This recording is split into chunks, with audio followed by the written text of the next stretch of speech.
有人真的為你掏心掏肺過嗎？今天我們一起來看這起發生在2025年的命案——芭提雅開膛手。芭提雅這座距離泰國首都曼谷150公里，車程約2小時的城市，曾是小漁村。越戰時期因成為美國軍官度假勝地興起，後經政府大力開發，憑借優質海景、平價海鮮與豐富夜生活聞名。這裡遍布小吃店、按摩店與酒吧，紅燈區的灰色生態吸引着全球獵奇者。一樁駭人命案卻在此地驟然發生。米娜是一位來自泰國的跨性別者，她出生在泰國北部的一個小村莊，是家裡最小的孩子，上面有一個哥哥和一個姐姐。中學畢業之後，米娜沒有選擇繼續讀大學，而是學習了中文，並獲得了去台灣打工的機會。她在那裡工作了2年，攢下了一些積蓄。回到泰國後，米娜開始在芭提雅從事性工作。為了讓自己變得更漂亮，米娜做了多次整容手術，僅在曼谷的一家醫院就去過3到4次。最近的一次是在2025年1月。越来越漂亮的米娜非常受客人的歡迎，憑借自己的努力，她每個月至少能賺1萬泰銖。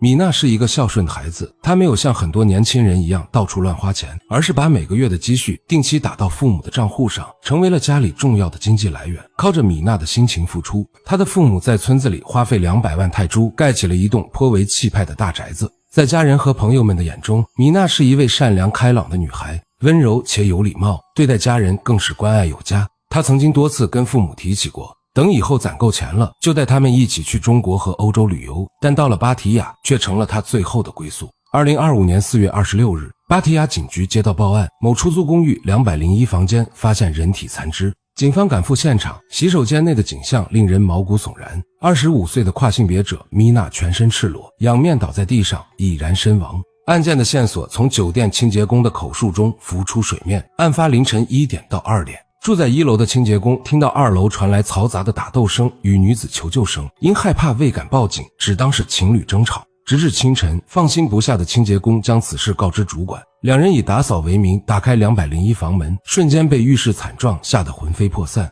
警方核查入住記錄，鎖定登記人42歲的中國籍男子傅同遠，他祖籍湖北，是一名電焊工，無犯罪記錄，這已是他第4次來泰國，此前曾入住過該酒店。酒店監控顯示，傅同遠在案發數小時前背着背包，提着塑料袋離開酒店，行蹤成謎。警方當即發布全國通缉令，緊急布控各交通樞紐。當天下午1點45分，宿萬納普機場傳來捷報，傅同遠在通過自動安檢時，因身份信息已被標記為通緝犯，且臉上有多處明顯抓傷，被機場警方當場逮捕。面對蜂擁而至的記者，他始終低頭沉默，一言不發。被押回警局後，在翻譯陪同下，警方展開審讯。審讯中，傅同遠的供述漏洞百出。他聲稱與米娜因服務糾紛起爭執，對方拒絕配合後，他要求退款遭拒，雙方爆發肢體衝突，情急之下掐住米娜脖子，致其死亡。更令人髮指的是，他承認殺害米娜後，用事先購買的剪刀剖開其腹部，取出了硅胶假體與心臟。當被問及作案動機與細節時，他的回答語無倫次，甚至在警方要求演示作案過程時表現得極為敷衍。4月27日，傅同遠身着粉色衣物，在全副武裝的警員押送下，前往4個地點指認現場，抵達芭提雅的車站，購買作案工具的20泰銖雜貨店，與米娜相遇的南芭提雅步行街海灘，以及案發的201房間。押送途中，米娜的父親情緒崩潰，衝上前用塑料瓶猛砸傅同遠，卻因對方頭戴頭盔未造成傷害，自己反而踉蹌倒地，場面令人唏噓。警方通過監控與證人證言，還原了案發前的關鍵軌跡。4月23日，傅同遠飛抵泰國。25日中午，他入住涉事酒店，因監控時間慢45分鐘，實際入住時間為12點15分。1小時後，他前往附近理髮店剪髮，對新髮型頗為滿意。據理髮店員工與按摩院女員工回憶，傅同遠理髮後曾詢問何處能找到漂亮女孩，女員工指引他前往步行街海灘。海灘灘主證實，25日下午，傅同遠與米娜在此交談，兩人互加聯繫方式後分開。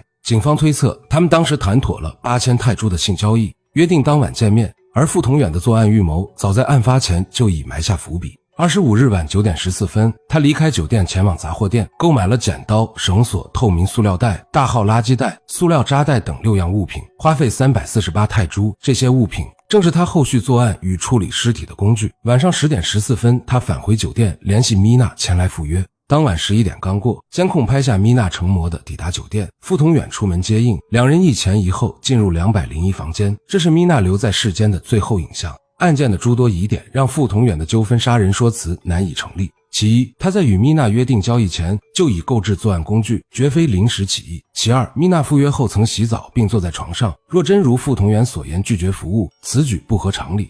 警方推測，真正的導火索或許是傅同遠在交易過程中才發現米娜是跨性別者，要求終止交易遭拒後，惱羞成怒痛下殺手。另一個引發熱議的疑點是米娜失蹤的左肺，法醫屍檢報告尚未出爐，但警方確認其右肺完好，左肺不知所蹤。輿論對此眾說紛紜，有人猜測傅同遠受驚悚影視作品影響，模仿開膛手傑克作案，也有人臆想這是一起器官買賣案件。對此，警方明確闢謠，稱傅同遠離開酒店時的背包內僅有礦泉水、衣物、個人物品。米娜的手機與8萬泰銖現金，並無人體器官，案件與器官交易無關。案發後，米娜的家人悲痛欲絕。這位來自泰國北部村莊的女孩是家裡的經濟支柱。中學畢業後，她遠赴台灣打工2年，回國後在芭提雅謀生。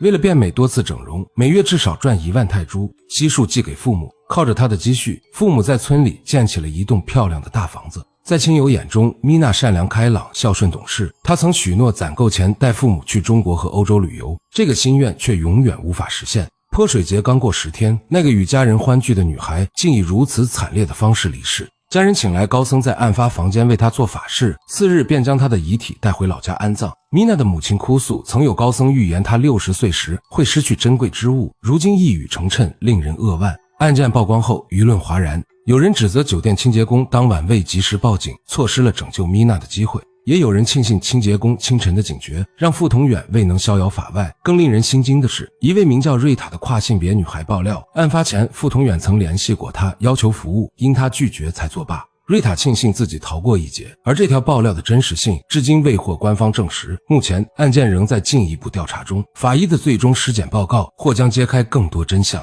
這起發生在芭提雅的慘案，不僅是一個年輕生命的悲歌，更折射出異國他鄉灰色地帶的暗流湧動，以及人性深處難以揣測的惡意。